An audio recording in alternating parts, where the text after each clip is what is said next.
Step one is to shift your paradigm so that you want to learn more. You just Right. want to learn, how do I do this? Because it's not a simple take this pill and you're fine. Sure. That's not going to do it.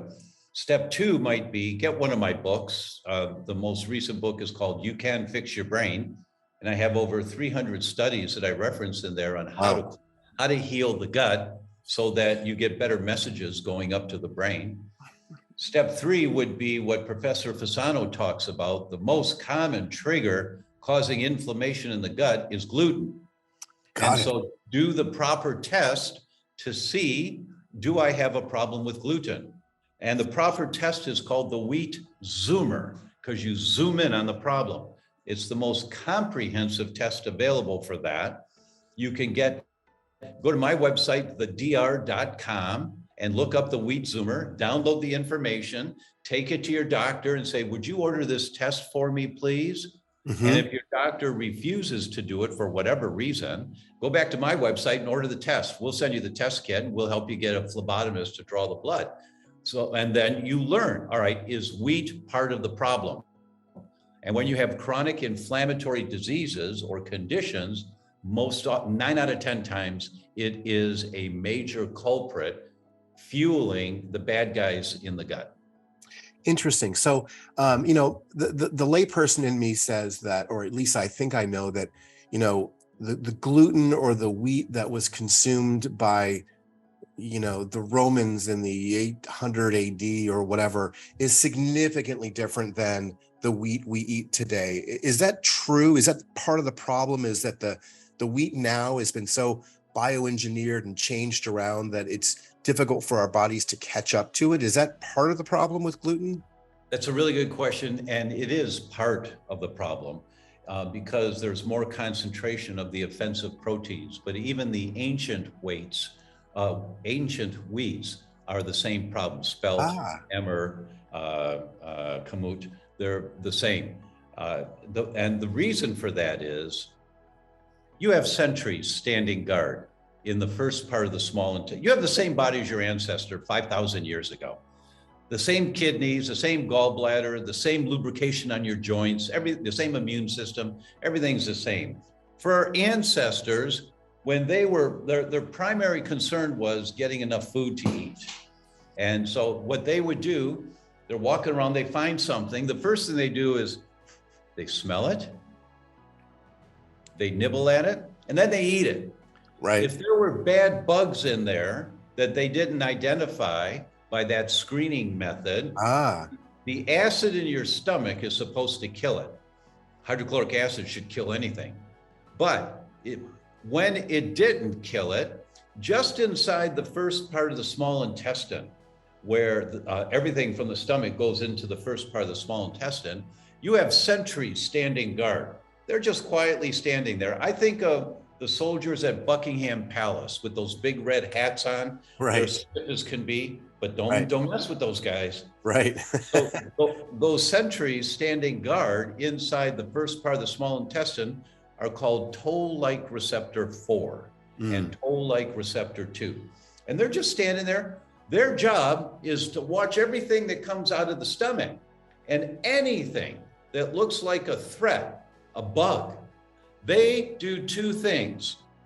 They send a message immediately. I need more zonulin here, the protein that opens up the cells and you get leaky gut, to get more water to come into the tube so mm, that you wash out whatever this thing is with the poop.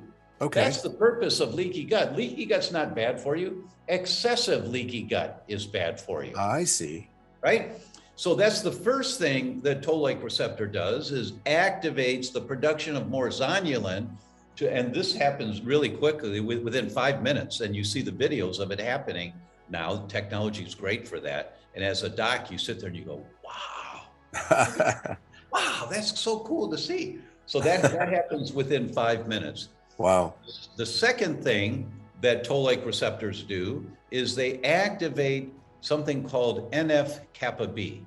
NF-kappa B is the major amplifier of inflammation in the body. Mm, So they're saying, we got an invader here. NF-kappa B then turns on what are called the cytokines that fire their chemical bullets and destroy whatever this thing is. Right. So our bodies have two mechanisms to protect that we don't get any bad bugs in us. One is to wash it out with leaky gut, good thing. And the other is to activate inflammation in the gut to destroy it. That's a life-saving mechanism. Those ancestors that didn't have that, they died. And Right. they did not reproduce, so their genetic line stopped. Right. Those that had this system reproduce, they thrive, they reproduce, and their children carry these genes forward. We all have these mechanisms inside of us. Now, here's the kicker to all of that Professor Fasano showed us, and many other studies, is that wheat is misinterpreted as a harmful component of a microorganism. Ah, interesting. When wheat comes out of the stomach, any of these clumps of wheat, because the body can't digest it completely, the human body can't. When these clumps come out, some of them look like a bug. Toll-like receptor 2 gets activated, you get leaky gut right away, and you get inflammation in the gut, killing off the good guys and fueling more of the bad guys. Interesting. It happens, and Maureen Leonard at Harvard, a famous gastroenterologist, she reviewed over 60 papers on this subject, and she wrote a review summary in the Journal of the American Medical Association. Said, this occurs in all humans when they consume gluten. They get leaky gut, and they get NF-kappa B activation and inflammation in the gut. This occurs in all humans who ingest gluten. It doesn't matter that you feel fine, because other science tells us, this is my gig. This is what I've been talking about for years. Others papers tell us that for every one person that's got gut symptoms with a problem with wheat, there are 8 people that don't. They've got brain symptoms or joint symptoms or skin symptoms or hair symptoms, but they feel fine when they eat pizza. They can't tell that it's causing more inflammation and leaky gut. They just can't tell. It manifests in different ways. That's right. Wherever the weak link is in your chain. I see. That's interesting. That's where it's going to manifest. Now, for everyone out there, if what I'm saying makes sense to you and you're suffering, you just need to check. You just need to do the wheat Zoomer. Costs you about $400, I think, something like that. You just have to check to see, is my immune system fighting wheat?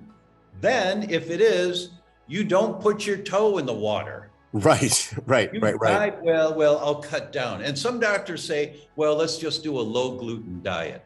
And such nonsense. There's no study on that. The toll-like receptors are going to get activated. It takes less than 1/8 of a thumbnail to activate toll-like receptors. Less than that little bit of gluten that you're exposed to inadvertently when you're gluten-free. Sometimes you still get exposure. That's all it takes to activate that whole inflammatory mechanism. Right. So a low gluten diet is nonsense. Cheat days are nonsense. They make you sick, and they keep you sick. If your immune system is fighting this food, you have to give up the food.